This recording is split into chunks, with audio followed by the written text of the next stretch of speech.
देखिए, डॉक्टर सूर्यबाला द्वारा लिखित व्यंग प्रभु जी तुम डॉलर हम पानी, ठीक है। आज के नौजवानों के अंदर और आज के नौजवानों के माता पिता के मन में एक बड़ा सपना पलता है। माता पिता ये सपना देखते हैं कि बेटा पढ़ लिख कर विदेश जाए और वहाँ से जाकर के ढेर सारे डॉलर कमाए, जिससे हमारी गरीबी दूर हो जाए, मैं पैसे वाला समृद्ध गिना जाए। और आज के नौजवान बच्चे भी, उनकी आंखों में सपना पलता है कि वो शिक्षा लेने के लिए, नौकरी के लिए अमेरिका जाएं और वहाँ जाकर के वो डॉलर कमाएं।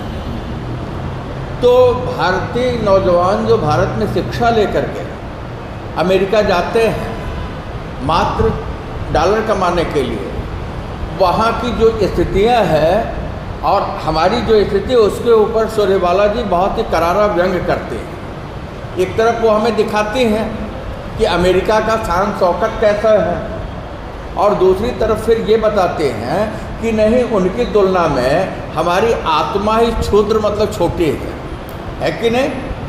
इस तरीके से आज के बच्चों के, युवकों के, युवतियों की जो आधुनिकतावादी दृष्टि है उसके ऊपर वो करारा व्यंग करते हैं कि वो कर क्या रहा है, डॉलर के चक्कर में अपने मूल्यों को, अपने मान को, अपने सिद्धांत को, अपने धर्म को, अपनी संस्कृति को, अपने परिवार को, अपने समाज को जो क्या करता है, इनकी बलि चढ़ा देता है। तो सूर्यबाला जी प्रभु जी तुम डॉलर हम पानी में कहते हैं कि अभी मैं अमेरिका से लौटी हूँ, और जब वहाँ से मैं लौटी हूँ तो हमारी स्थिति कैसी हो गई है, हालत कुछ सावन के अंधेसी हो गई कि जैसे सावन के महीने में चारों तरफ हरियाली होती है और उस समय अगर कोई अंधा हो जाए तो उसे क्या दिखाई पड़ेगी, हरियाली ही हरियाली दिखाई पड़ेगी। तो इसके लिए जहाँ मेरी नज़र जाती है वहाँ अमेरिका ही सुधाई पड़ रहा है, दिखाई पड़ रहा है।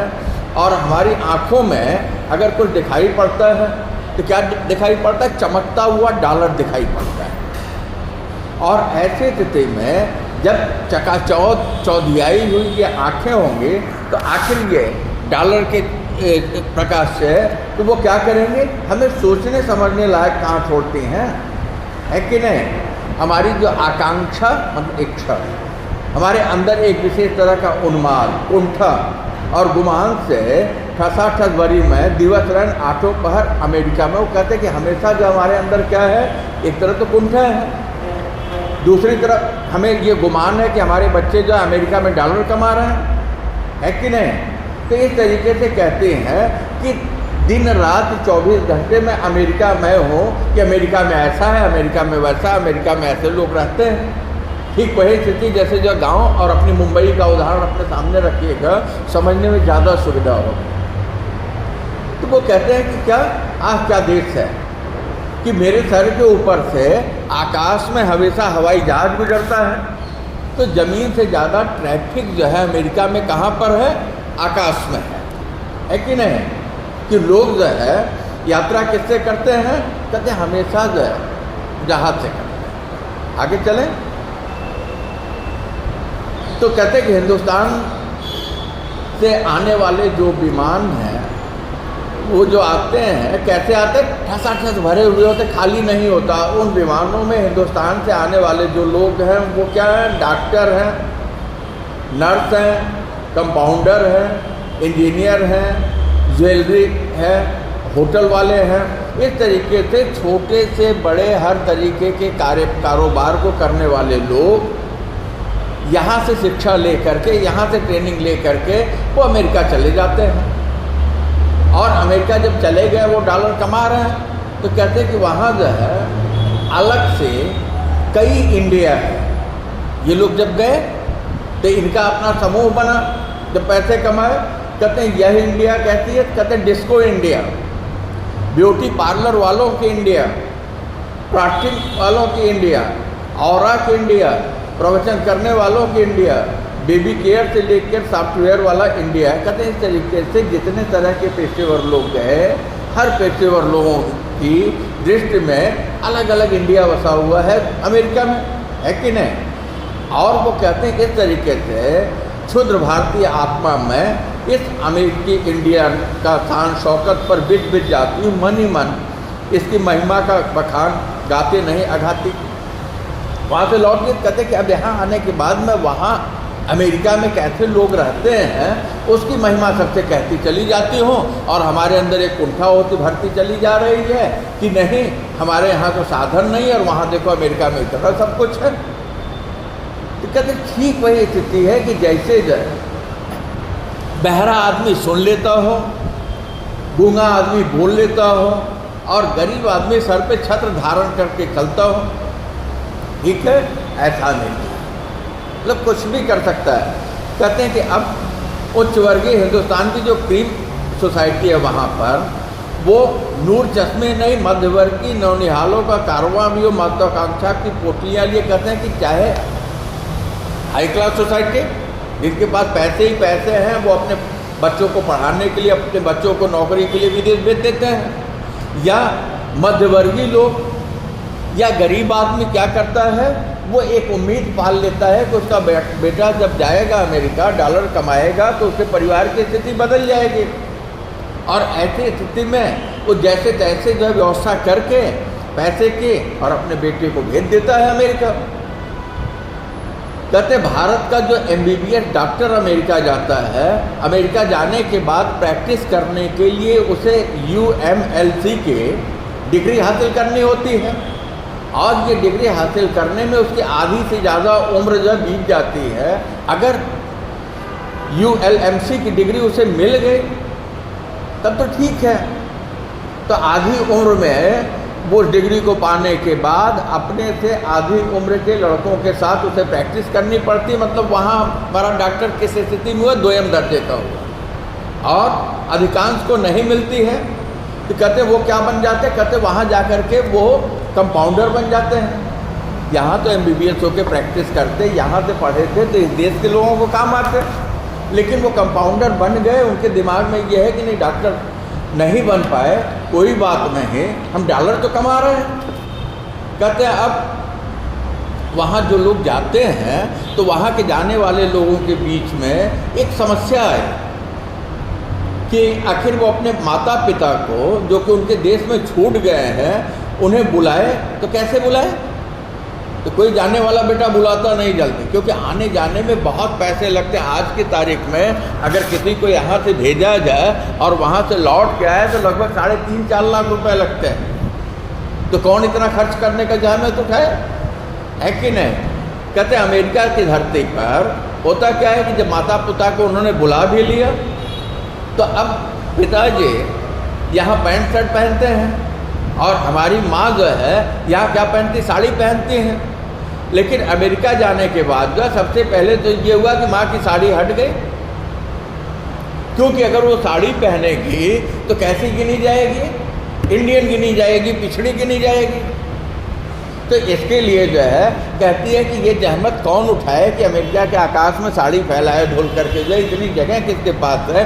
लेखक कहते उसकी जगह समीज सलवार आ जाता है, तो जो माँ जिंदगी भर साड़ी पहनी उसे वहाँ समीज सलवार पहनना पड़ जाता। कहते हैं आवश्यकता आविष्कार की जननी है, तो ठीक है, क्योंकि आधुनिक बेटे बेटियाँ जो है जो कि उत्तर आधुनिक अपने को समझते हैं, वो साड़ियाँ सुखाने का खतरा मोल नहीं लेना चाहते, जबरदस्त व्यंग किया।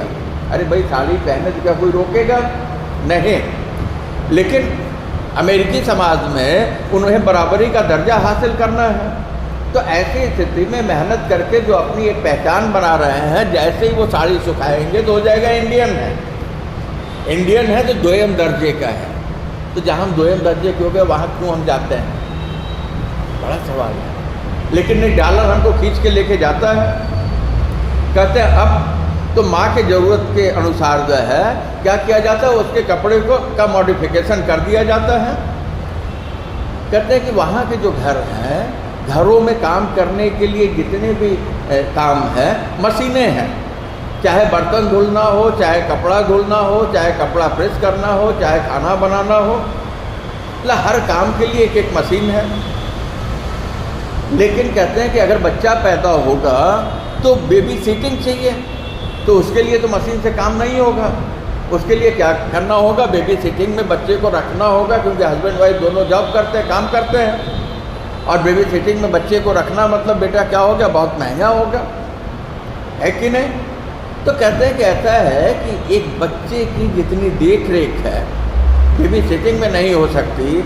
हिंदुस्तानी माँ अकेले जो है क्या करते, सारे काम कर सकती है, किसी मशीन की ज़रूरत नहीं है कि नहीं। वो बच्चे को भी संभाल लेगी और घर के सारे काम भी कर लेगी। कहते हैं कि ये एकदम फुल्ली ऑटोमेटिक है, व्यंग है वहाँ की व्यवस्था के ऊपर। कहते हैं कि इसके कल पुर्जे कभी खराब नहीं होते, मतलब माँ जो है कभी आराम करती है नहीं, तो कहते हैं कि ये खराब नहीं होते। और अगर घुटनों में या कहीं जोड़ में कुछ टूट फूट हुई तो हमारे यहाँ क्या करते हैं, जरा सा दर्द हुआ तो अचूक जो है दर्दनाशक तेल लगा लेते हैं और तेल लगा के माँ काम करती रहती है कि नहीं। ये काम भी वो अपने से कर लेती, डॉक्टर क्या नहीं जाना पड़ता। तो ये उत्तर आधुनिक युवा पीढ़ी के लिए तो सबसे सस्ती मशीन हो गई ना माँ। सोच लीजिए डॉलर के चक्कर में हमने क्या किया, अपनी माँ के साड़ी को बदल दिया सलवार सूट में। और पिता जो बड़े गर्व से अपने बेटे को जब उन्होंने फॉरेन अमेरिका भेजा था तो लोगों से कहते थे कि मेरा बेटा अमेरिका में रहता है। तो वो जब अमेरिका में गए तो वहाँ जाने के बाद उन्होंने क्या किया कि बेटे ने जो शर्ट पहनी हुई थी उसकी उतारी हुई शर्ट को पहन लिया। ऐसा लगता है कि जैसे बेटे के शरीर से जो शर्ट उतार करके पिता को पहना दी गई तो हैंगर पे कोई कपड़ा टंगा हो, इसका मतलब बेसाइज, यही ना। और वो क्या कर रहा है, कहना है कि वो गार्डन में पत्ते बुहार रहे हैं, पत्ते साफ कर रहे हैं, और बेटा क्या कर रहा है, बेटा भी पिता के साथ वहाँ जो है बोइंग कर रहा, मतलब घास काट रहा है। हर दूसरे तीसरे दिन काटता है। हमारे यहाँ घास काटना माना जाता है कि एकदम जो खाली होता है कि नहीं, घास काट रहे हैं कि एकदम खालीपन का। लेकिन पिता फक्र से सीना फुला के वो क्या कर रहा है, जैसे इंडिया में सबसे कहता था वैसे ही कि उसका बेटा अमेरिका में तो घास काटे जा रहा है, सफाई किए जा रहा है, ठीक है। सप्ताहांत, जब सप्ताह खत्म होता है तो अमेरिकी लोग क्या करते हैं, चौपाया चार पैरों वाला। चार पैरों वाला कौन होते हैं, जानवर होते हैं। लेकिन अमेरिका में रहने वाले लोग क्या होते हैं, सबके पास गाड़ी है, यही समृद्धि खींच करके लेके जाती है। डॉलर की वही माया है। कहते हैं कि वो आउटिंग पर निकलता है तो किसके लिए, टू हैव फन, एन्जॉयमेंट के लिए। मतलब क्या, वो मज़े करने के लिए निकलते हैं, आनंद करने के लिए निकलते हैं। तो कहते हैं कि यहाँ जो है कोई किस पे नहीं चलता, पैरों पे नहीं चलता, यहाँ सारे के सारे लोग जो है पहियों पे चलते हैं, ठीक है। तो आगे वो कहते कि ऐसा है कि अमेरिका आकर कोई दो पैर का नहीं होता, बल्कि सारे के सारे चौपाए हो जाते हैं, जानवर हो जाते हैं, पूरे सप्ताह मशीन की तरह काम कर रहे हैं। अब इसके बाद वो निकल दिए टू हैव फन या एन्जॉयमेंट। अरे भाई ज़िंदगी तो एंजॉय करते हुए जिया जाए ना, तब तो जीवन जीने का मतलब है। डॉलर किसके लिए, रुपया किसके लिए, हमारे लिए है। और रुपया कमाने के लिए हमारे यहाँ एक बहस अभी चल रही है खूब उद्योगपतियों में कि सप्ताह में कितने घंटे जो काम लेने चाहिए या करने चाहिए। तो कोई कह रहा है 80 घंटे, तो कोई कह रहा है 90 घंटे। आप सोच लीजिए 80-90 घंटे का मतलब कितना हो गया, लगभग 14 घंटे, है कि नहीं। लगभग 14 घंटे, और 14 घंटे काम का मतलब कितना हो गया, तब भी 84 घंटे हो गया।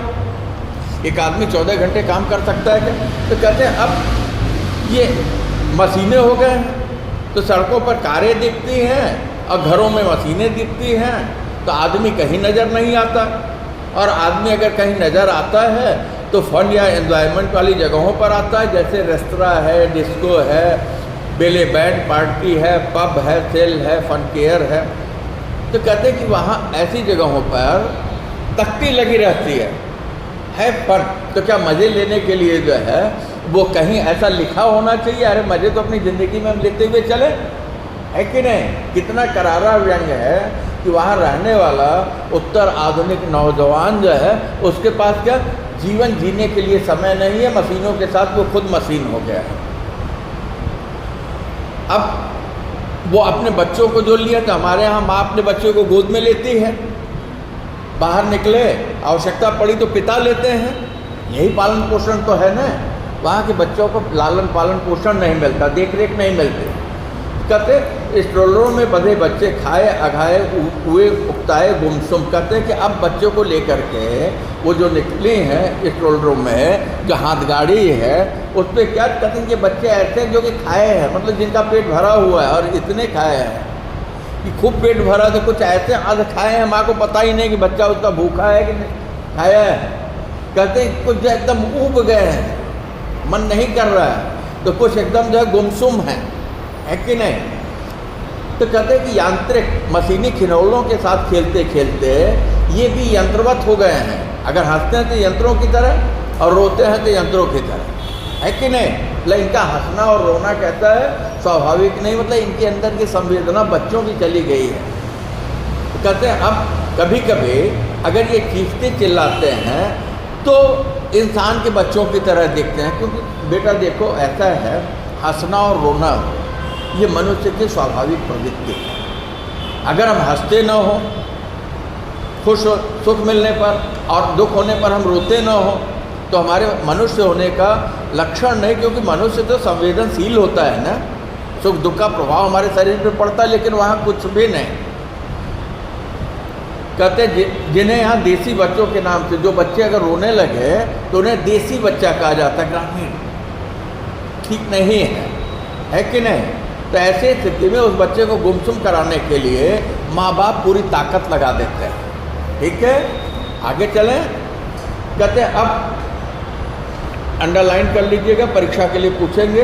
बच्चे का मुख निर्द्वंद उछलना कूदना विकसित संस्कृतियों के अनुकूल नहीं पड़ता और गुमसुम एक रास्ता से भारतीय आत्मा छटपटा उठती है।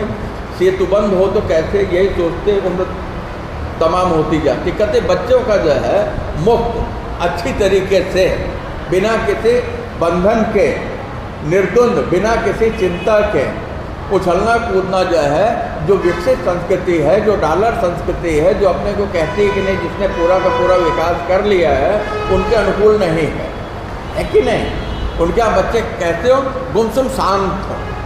अगर बच्चा शांत है, मैच्योर्ड माना जाता है। हम कहते हैं कि जितना हम पढ़ाई लिखाई पे जोर देते हैं उतना ही ये शैतानियाँ भी हमको बनाती हैं। इस बात को आप जान लीजिएगा, कहने का मतलब बस शैतानी मत कीजिए, लेकिन जो है सफलता पाने में असफलता का भी योग होता है। हमारे रोने चीखने चिल्लाने का बड़ा महत्वपूर्ण योगदान हमारे शरीर के विकास पर होता है। कहते हैं अब भारतीय आत्मा जो है जब देखती है ऐसी स्थिति में बच्चों को, वो कैसी स्थिति होगी, अमानवीय है, तो वो छटपटा उठती है कि नहीं नहीं इस बच्चे को तो ऐसे गुमसुम नहीं रहना चाहिए, है कि नहीं। हमारे यहाँ गुमसुम बच्चों को बोधा कहा जाता है कि नहीं। ये कहा जाता है कि अरे ये बच्चा ऐसे कैसे है, ऐसा तो नहीं कि अविकसित तो नहीं है। कहते हैं अब सेतुबंद हो तो कैसे, कहते हैं इस तरीके से पश्चिम का, अमेरिका का और भारत का एक दूसरे से जुड़ाव कैसे हो, क्योंकि हमारी सोच ही अलग है ना। बस हमारी सोच में यही एक अलग सी बात आके मिल गई, क्या डॉलर। कहते हैं इसी में सारी उम्र जो तमाम मतलब बीत जाती है। कहते हैं और अमेरिका में क्या है, तो लेखिका बताती है कि अगर हमें अपने गम मतलब दुख को गलत करना है तो क्या करें, सबसे अच्छी बात है कि हम परचेजिंग के लिए निकल जाएं। आज अपने यहाँ वो फैशन आ गया है, चलो शॉपिंग कर लें, है कि नहीं। चलो शॉपिंग कर लें, टाइम पास भी हो जाएगा, सामान भी हो जाएगा। कहते हैं इसके लिए कारगर टॉनिक है बाज़ार। अब बाज़ार में जब गए तो वहाँ मार्केट में क्या मिलेगा, अनगिनत चीज़ें होंगे, बहुत से ब्रांड होंगे, बहुत से कपड़े होंगे, बहुत से परफ्यूम होंगे। तो कहते हैं कि ऐसी स्थिति में वहाँ का जो बाज़ार है उसकी जो चकाचौंध है, कुछ देर के लिए तुम उसमें खो जाओगे। किसमें खो गए, भौतिकता में खो गए। किसमें खो गए, डॉलर में खो गए, क्योंकि बाज़ार में तो जो सामान मिलेगा डॉलर से ही मिलेगा, पैसा होगा तो मिलेगा, नहीं तो नहीं मिलेगा। कहते हैं ऐसी स्थिति में वहाँ जा कर के अब रंग बिरंगे कपड़ों में अलग अलग जगह फ़ोटो खिंचवाओ, और फिर वो फ़ोटो क्या करो, जो तुम्हारे जानने समझने वाले पहचानने वाले हो, नाते रिश्तेदार, उनको भेज दो। और फ़ोटो वो तुम्हारे रिश्तेदार, तुम्हारे परिचित जानने पहचानने वाले देखेंगे तो वो लालोट हो जाएंगे, खुश हो जाएंगे कि हमारा बच्चा अमेरिका में रहता है, डॉलर कमाता है, कितनी गुड लाइफ, अच्छा जीवन जी रहा है कि नहीं? और इसके अलावा ये तो हो गया।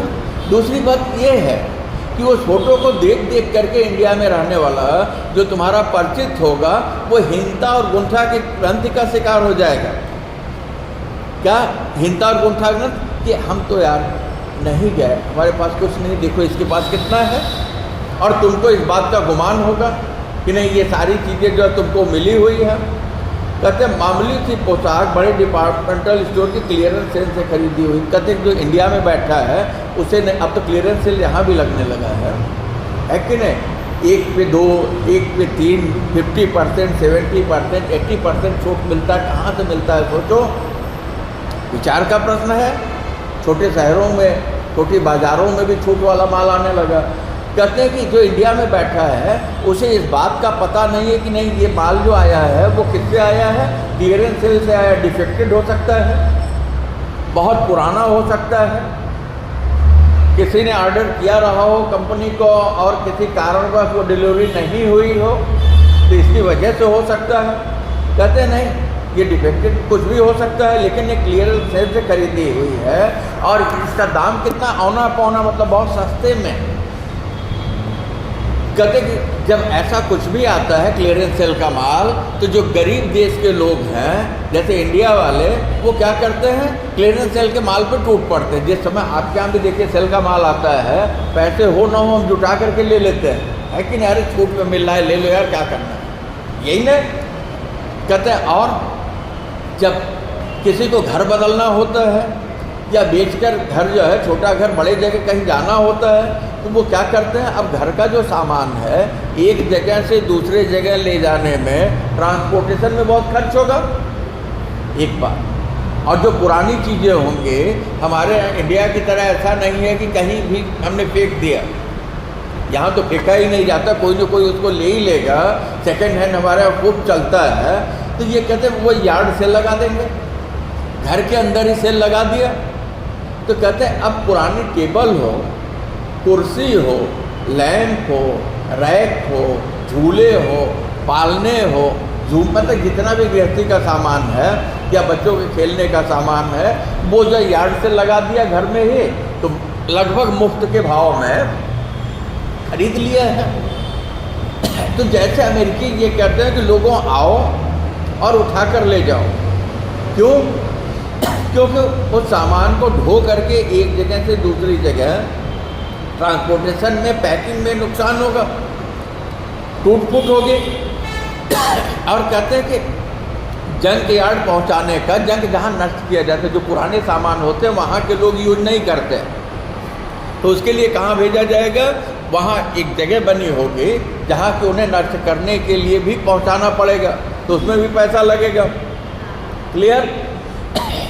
तो उसे इंडियन क्या करते हैं, या ऐसे लोग जो डॉलर के लिए गरीब देशों से लोग गए हैं वो क्या करते हैं, उसको खरीद लेते हैं। हमारे यहाँ पुरानी सेकेंड हैंड चीज़ों की कोई कीमत नहीं, जगह नहीं। कहते हैं अब हमारे यहाँ अमेरिका सूर्यवाला कहाँ के हैं, इंडिया के हैं, वो गई थी वहाँ से लौट के आई हैं, सूर्यवाला मुंबई के हैं, यही मानपुर में रहते हैं। तो कहते हैं कि अब हमारे यहाँ जो पुरानी चीज़ें हैं उसकी कोई कीमत नहीं, उसके लिए कोई जगह नहीं है तो जैसे तैसे क्या करते हैं, निपटा देते हैं, नहीं फेंक देते हैं। तो कहते हैं हम अमेरिकन किसमें विश्वास करते हैं, यूज एंड थ्रो, मतलब उपयोग किया, उपयोग करने के बाद जो बचा उसको फेंक दिया। तो कहते हैं कि यूज एंड थ्रो में विश्वास करते हैं। अब वो यूज एंड थ्रो किससे कहते हैं, टॉयलेट पेपर से लेकर के इंसानी रिश्ते तक, उस पेपर को तो फेंकना ही होगा। कहते हैं जो कुछ भी है, चाहे माता पिता संबंध, भाई परिवार, कुछ भी हो, कोई भी सामान हो, क्या किया, जैसे यार्ड सेल वहाँ घर में लगा दिया वैसे उपयोग करके छोड़ देते हैं। और गरीब मुल्क के लोगों, और तुम लोग क्या हो, गरीब मुल्क के लोग हो, मुल्क मतलब होता है देश, तुम लोग गरीब देश के लोग हो, तुम लोग क्या करते हो, तुम्हारे यहाँ यूज एंड थ्रो का कल्चर नहीं चलता। हम सारी की सारी पुरानी चीज़ों को सजो के रखते हैं, यही नहीं, हम कुछ भी फेंकना नहीं चाहते, फेंकने में हमारा विश्वास नहीं, हम ज़्यादा से ज़्यादा यूज़ करते हैं। कहते अब ये सारी चीज़ें जो यार्ड सेल घर में लगा दिया था या इस तरीके से क्लियरेंस सेल में मिलता है या औने पौने दाम पे कहीं पे मिलता है, तो उनके लिए तो क्या उनका खर्च बचाना है, और तुम्हारे लिए जो है ये क्या है, नियामत है, उपहार है कि नहीं? तुम्हारे लिए जो है तुम्हारे भाग्य से ऊपर वाले ने तुमको दिया है। तो इस तरीके से तुम क्या कर सकोगे, ज़्यादा डॉलर बचा लोगे, क्योंकि तुम्हें जो है दहेज देना है। किसको देना है? अपनी बहन की शादी में, या माँ के ऑपरेशन के लिए तुम्हें जो पैसे देने हैं। तो वो पुरानी चीज़ों को जब तुम खरीदोगे और तुम्हारा काम चल जाएगा यूज से, तो तुम ज़्यादा डॉलर बचा पाओगे। इस तरीके से वो डॉलर तुम किसके लिए भेज दोगे? अपने ऐसे काम के लिए, बहन के दहेज के लिए, माँ के ऑपरेशन के लिए, या परिवार की जो अन्य आवश्यकता है।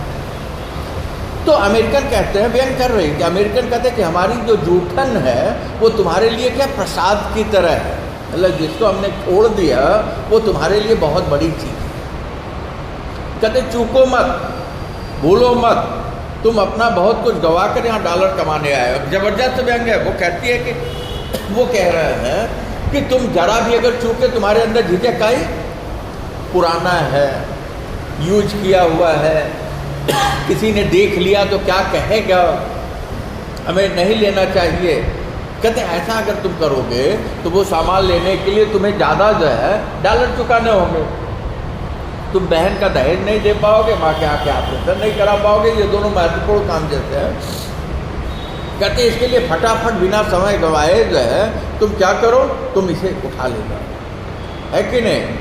तो वो कहते हैं कि अगर तुम जरा सा भी झेपे, जरा सी भी हिचक आई, तुम्हारे अंदर जरा सा भी तुम्हारा आत्मसम्मान आड़े आया, जैसे ही तुम्हारा स्वाभिमान आड़े आया, तो क्या होगा? तुम्हारा नुकसान होगा। तो कहते हैं कि ये हिंदुस्तानी शब्दकोश में ठीक रहते हैं, अमेरिका आने के बाद यहाँ के व्यवहार में तुम्हारे लिए ठीक नहीं रहेंगे। तो कहते हैं कि ऐसा है कि इसे तो शब्दकोश का शब्दजाल मानो, है कि नहीं तो पता चला इसे व्यवहार में तुम उतार रहे हो, व्यंग है, व्यवहार में तुम उतार रहे हो तो इसमें तुम्हारा नुकसान है। तो कहता है आत्मसम्मान को, इमिग्रेशन और स्वाभिमान को कस्टम के काउंटर पर सरेंडर नहीं करो। तो ये शब्द बना बनाया खेल बिगाड़ देंगे। कहते हैं कि जब तुम्हारा इमिग्रेशन हुआ था उसी समय सबसे पहले तुम क्या करो, अपने आत्मसम्मान को छोड़ दो। अमेरिका जाने का निर्णय हुआ, पहला पेपर तैयार हुआ, वीज़ा पासपोर्ट बन गया। तो जैसे वीज़ा पासपोर्ट बना तो तुम अपने आत्मसम्मान को छोड़ दो, क्योंकि जब तुम दूसरी जगह जाओगे तो तुमको सम्मान नहीं मिलेगा। आत्मसम्मान की बात करना तुम्हारे लिए जो है घातक हो जाएगा, है कि नहीं? और हमारे इंडिया में सेल्फ रिस्पेक्ट खूब है, हम इज्जत लेते हैं और हम इज्जत देते हैं। और कहते हैं कि जब एयरपोर्ट पे गए, तुम्हारे सामान की चेकिंग हो रही है, तो अपनी चेकिंग में जो तुम्हारा स्वाभिमान है उसे क्या करो, उसको वही काउंटर पर सरेंडर कर दो। मतलब तुम अपने साथ आत्मसम्मान और स्वाभिमान लेकर के मत जाओ, क्योंकि ये दोनों जो क्या करेंगे, तुम्हारा बना बनाया खेल जो है चौपट कर देंगे। इसका मतलब लेखिका ने खुल के कह दिया, व्यंग्य कर दिया कि अमेरिका डॉलर कमाने के चक्कर में जो हमारे करोड़ों लाखों लाख नौजवान जाते हैं, उनके आत्मसम्मान की रक्षा और उनका स्वाभिमान जो उनके पास बचता नहीं है कि नहीं? तुम तो अखंड भारत के खंड खंड उम्मीदों के चिंदिया बटोरने यहाँ कहते कि तुम आए हो।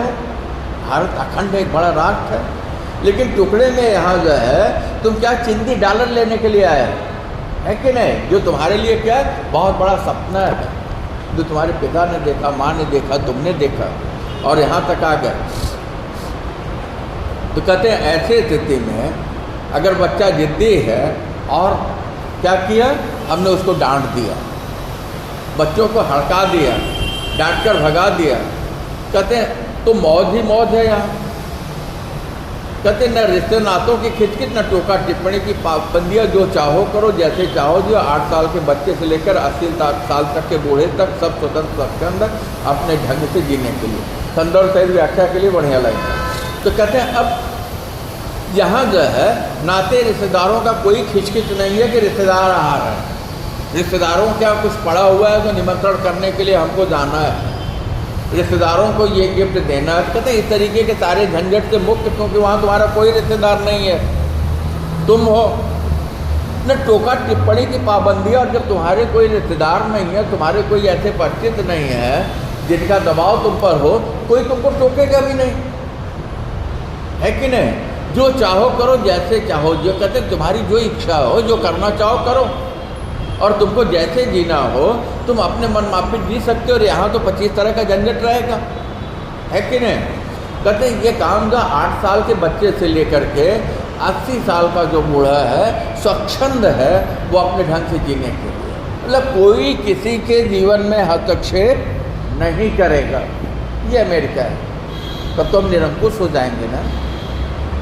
कॉन्स्टिट्यूशन से, संविधान से सब कुछ नहीं चलता बेटा। अघोषित संविधान हमारा परिवार होता है, हमारा समाज होता है, हमारा धर्म होता है। हमें परिवार के नियम, समाज के नियम और अपने धार्मिक अनुष्ठानों के नियम का पालन जो है करना, जो हमारे लिए आवश्यक है और अनिवार्य है, हमारे समाज के द्वारा निर्धारित है।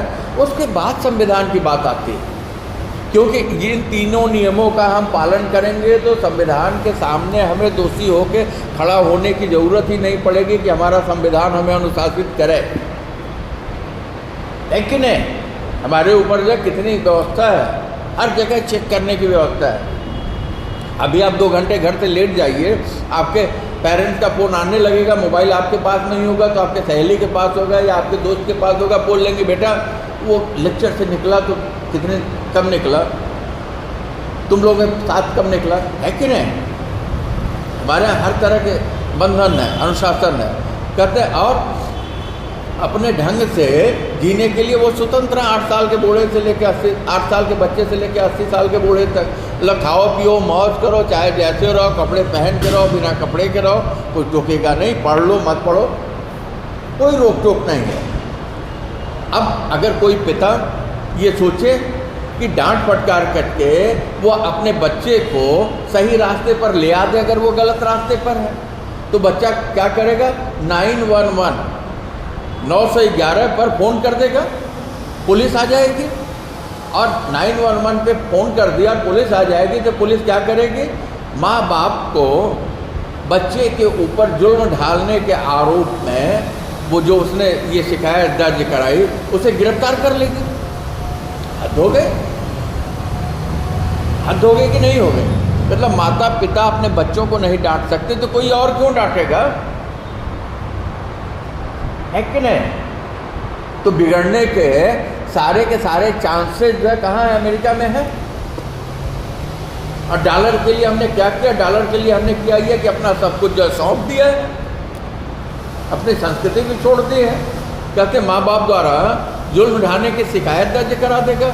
हिंदुस्तान में तो टोले पड़ोस के भी टोकते रहते। कहते हैं और ठीक इसके विपरीत भारत की बात करें तो हमारे यहाँ माता पिता की बात तो छोड़ो, चाचा चाची फूफा मामा मौसा की बात तो छोड़ो, जहाँ तुम रहते हो अगर तुम कुछ गलत कर रहे हो तो तुम्हारे अड़ोसी पड़ोसी